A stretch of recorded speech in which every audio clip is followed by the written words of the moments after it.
Ladies and gentlemen, boys and girls of biology, this is what you have been waiting for. The central dogma of biology presented to you in podcast form from Mr. Mechnick. So, as we've been learning about DNA, we are now going to get to see how the mystery unravels and how DNA can be decoded to make proteins. Protein synthesis is the name, and how it works is basically a two-step process. Transcription followed by translation. So this slide summarizes the 4 steps of how to make a protein. Where DNA is transcribed, that information is converted into a message. That message travels from the cell's nucleus out to a ribosome, and the ribosome can translate this message and build the amino acid chain or the protein. So how does this all work? Well, there needs to be a way for DNA to be transcribed. So there's specific sequences in our genomes that certain enzymes look for to basically promote the transcription process to begin. And this original DNA sequence that starts or promotes a gene to be read is called the TATA box.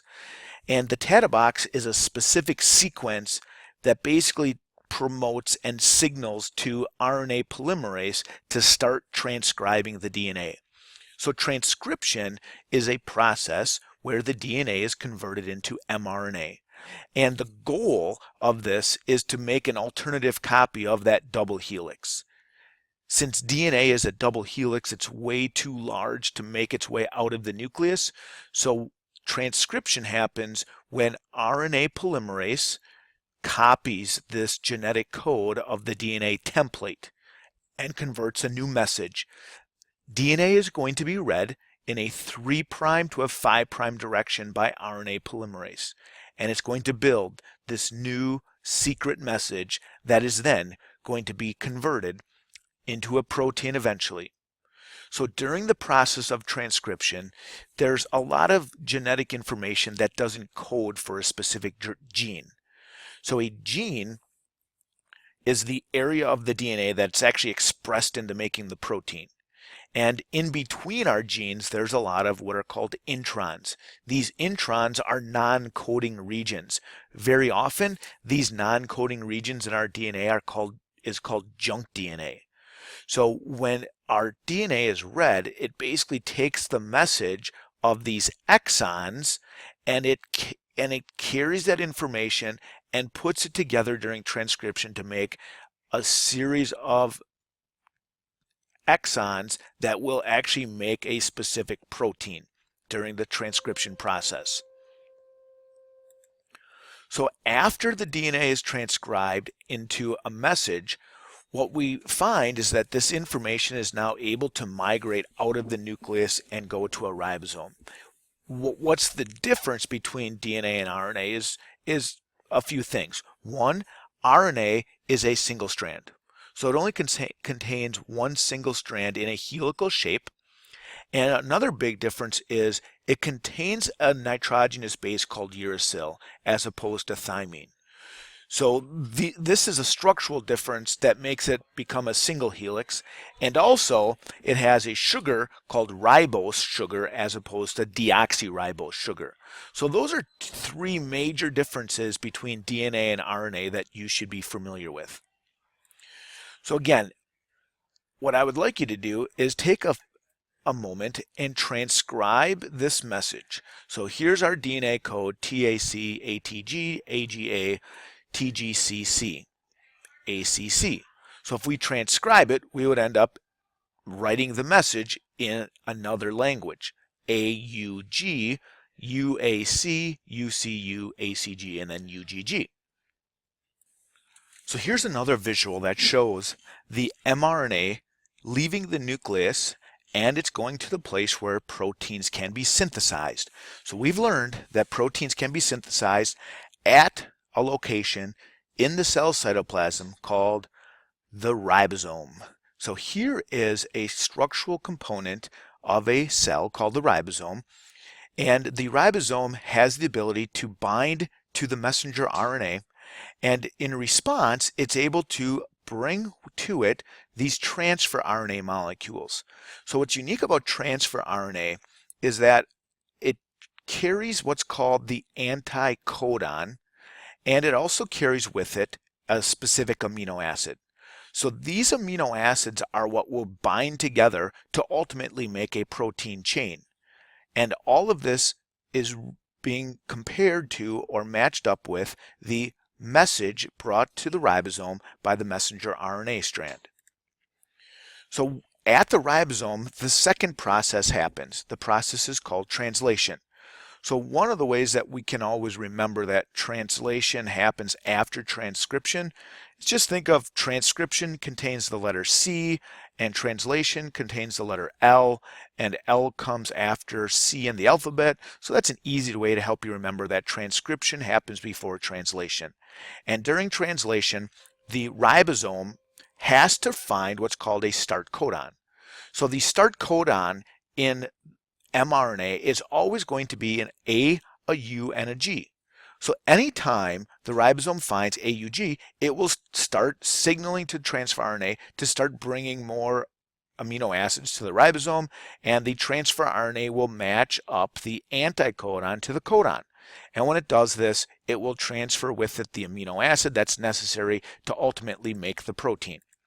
So if we have this messenger RNA, let's go through and transcribe it.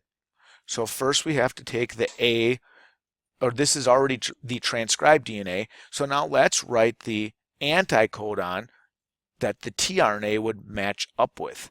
So the A would match with not a T, but it would match with the U. The U would match with an A, and a G with a C. So each one of these is the anticodon that matches up with the codon. Each anticodon carries with it a specific amino acid. These amino acids can be determined based upon our codon chart. So this codon chart is a chart that indicates which amino acid is going to be carried by the transfer RNA to the ribosome to help build the protein.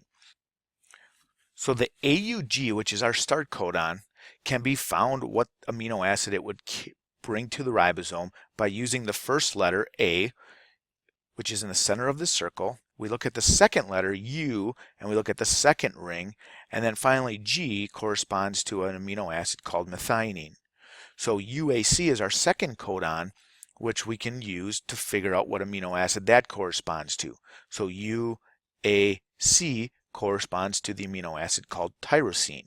So if we went through and did the entire process and we figured out what the anticodon is, we would find that the amino acid sequence would be methionine for the AUG, UAC we said is tyrosine, and then we look up UCU, UCU is serine, ACG is threonine, and then UGA, oh, it says stop, which signals to the ribosome, hey, let's stop making this protein. That's it.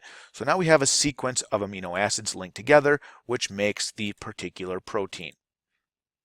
So here's an example that we'll take a look at in class, but our sequence is a long sequence, and we would have to go through and first transcribe this information and then ultimately use the codon from the mRNA to figure out what the amino acid sequence is.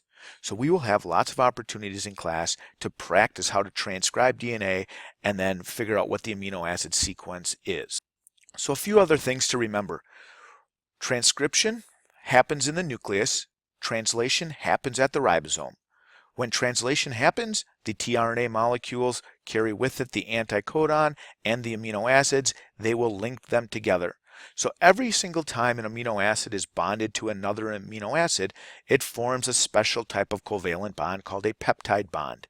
So when you have a chain of special peptide bonds linking amino acids together, you end up with what's called a polypeptide chain. So a polypeptide chain is the formation of the basic unit of a protein. So these become the functional units that your cells can actually utilize to make the complex proteins that do all the things in our cells. So here's a nice summary picture that indicates the entire process of using the DNA found in a cell's nucleus, transcribing that information into a message. That message leaves the nucleus, binds to a specific ribosome. The ribosome reads that genetic code, and the tRNA carries the amino acids to the ribosome to link these long chains together to form these proteins. So again, transcription is in the nucleus, translation is at the ribosome. So we will spend a lot of time in class practicing transcription and translation and making sure we can read the genetic code of life. Thanks for listening.